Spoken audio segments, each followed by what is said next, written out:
The sun dips below the horizon. Shadows grow long, stretching out like grasping claws across the forest floor. A chill wind whispers through the trees, carrying the scent of pine needles and damp earth. And fear. Always fear.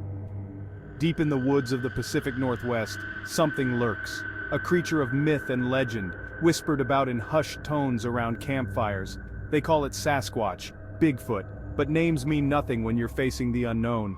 Out here, the wilderness is king, and the king has secrets. Dark, terrible secrets that claw their way out of the shadows when night falls. Secrets whispered on the wind, carried on the backs of terrified screams.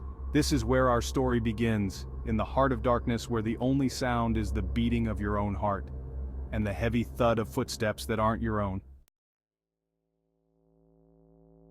The old man sat by the fire, his eyes reflecting the flickering flames. He'd lived in these woods his whole life, heard all the stories, dismissed most as tall tales. But not this one. This one was different. This one chilled him to the bone. It started with the whispers, he rasped, his voice hoarse. Whispers in the dark, just outside my cabin. Low, guttural sounds like something talking, plotting. He'd grabbed his rifle, stepped outside, the cold night air biting at his skin. The whispers stopped, silence hung heavy, broken only by the chirping of crickets. Then he saw it, a footprint, massive, human-like but far too big, and the smell, like rotten eggs and wet fur. He'd never admit it out loud, but that night he cried. Cried like a child, huddled in the corner of his cabin, the stench of fear clinging to him like a shroud. The whispers continued for weeks. Then, as suddenly as they started, they stopped. But the fear remained. It always remained. They were young, full of bravado, convinced they were invincible. 3 friends on a camping trip, eager to conquer the wilderness. They scoffed at the stories, laughed at the warnings. They were city boys, and the woods held no fear for them, not yet. Their laughter echoed through the trees, a jarring sound in the stillness of the forest. They were deep in Bigfoot territory now, but they didn't care. They were hunting a legend, or so they thought. "What if we find it?" one of them joked, his voice tinged with nervous excitement. "Think we could capture it? We'd be famous." The forest held its breath, listening. The trees seemed to press closer, the shadows deepening, and then it hit them. The smell, overpowering, suffocating, like something had died and been left to rot in the sun. They exchanged uneasy glances, their laughter dying in their throats. They weren't hunting anymore, they were being hunted. She was a scientist, a skeptic, believed in facts, not fairy tales. But standing there in the middle of the forest, her camera clutched in her hand, she couldn't deny the evidence of her own eyes. She'd been tracking reports of unusual activity for weeks, following a trail of broken branches, strange footprints, and terrified whispers. She'd dismissed it all as hoaxes, elaborate pranks, until now. The clearing was bathed in moonlight, casting an eerie glow on the scene before her. And there it was, a figure, tall, muscular, covered in dark hair. It moved with a surprising grace for its size, its eyes reflecting the moonlight like burning embers. For a moment, their eyes met. A jolt of fear shot through her, primal and instinctive. Then, just as quickly as it appeared, it was gone. Vanished into the shadows, leaving behind nothing but a footprint and the lingering scent of decay. She stood there, trembling, her camera forgotten. She'd come looking for answers. She'd found something far more terrifying. Section 5. The forest holds its breath. The campfire crackled, casting dancing shadows on the faces of the group huddled around it. They were seasoned campers, experienced hikers, used to the sounds of the wilderness. But tonight, something was different. The forest was silent, unnaturally silent. "Did you hear that?" one of them whispered, his voice barely audible. "I thought I heard something." They all listened intently, their senses on high alert.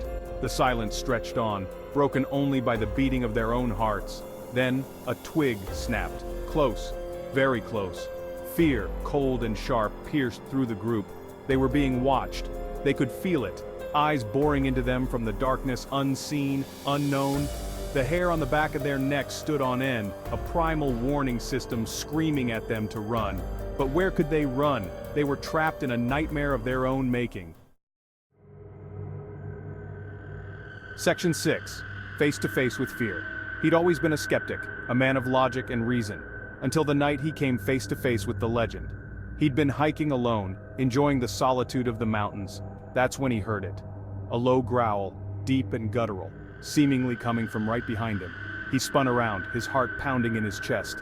And there it was, towering over him, its eyes burning with an eerie intelligence. He froze, his mind struggling to comprehend what he was seeing. The creature took a step closer, its breath hot on his face. He knew then, with a certainty that chilled him to the bone, that he was looking into the face of something ancient, something powerful, something hungry. Section 7. A Legacy of Terror. The stories are passed down through generations, whispered around campfires, shared in hushed tones.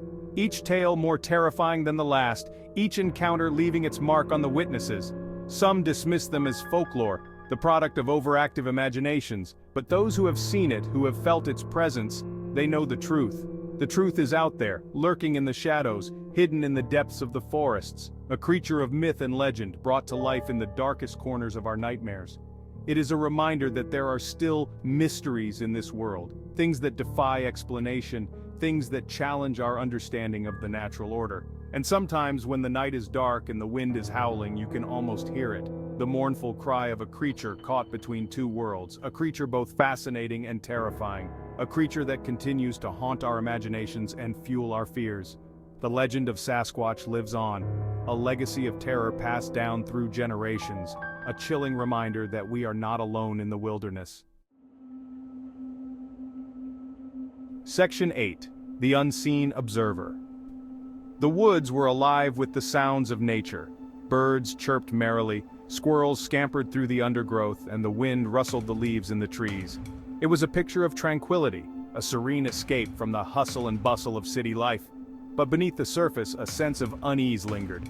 Two hikers, a young couple, made their way along the trail, their laughter echoing through the trees.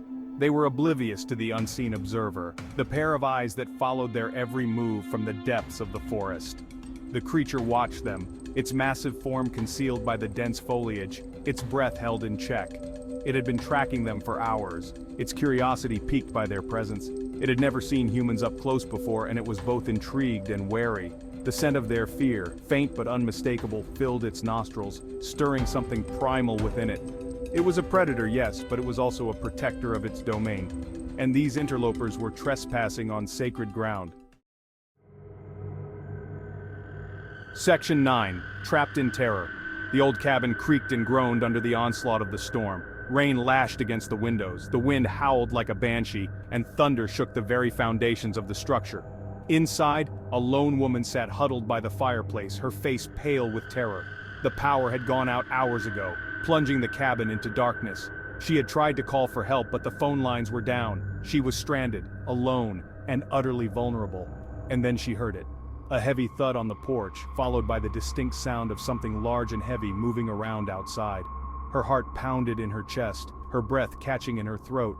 She had heard the stories, the legends of creatures lurking in the woods, but she had always dismissed them as superstition. Now, she wasn't so sure. The sounds continued, each one sending a fresh wave of terror through her. Something was out there, something big, and it was trying to get in. Section 10. Echoes in the Silence. The search party fanned out through the forest, their flashlights cutting through the darkness. They had been searching for hours, but the missing hiker was nowhere to be found. The only sounds were the rustling of leaves underfoot and the distant calls of owls. They had found his backpack earlier, ripped to shreds and abandoned near a stream. His scent, faint but unmistakable, led them deeper into the woods, towards a remote area known by locals as the Devil's Playground. It was a place of dark legends and whispered warnings, a place where even the bravest hesitated to tread. As they pushed forward, the forest seemed to close in around them, the trees pressing closer, the shadows deepening. The air grew heavy with an oppressive silence, broken only by the sound of their own footsteps. And then they heard it.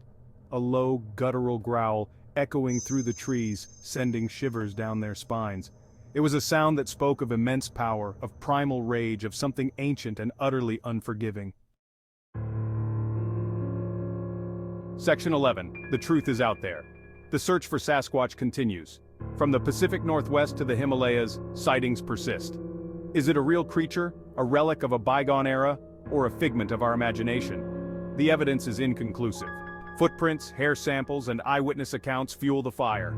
The legend of Sasquatch has captured our imagination. Perhaps the truth is out there, hidden in the shadows. Or perhaps the real monster is the fear itself. The legend of Sasquatch will continue to haunt us. #Sasquatch, #Bigfoot, #cryptids, #unexplained mysteries, #paranormal.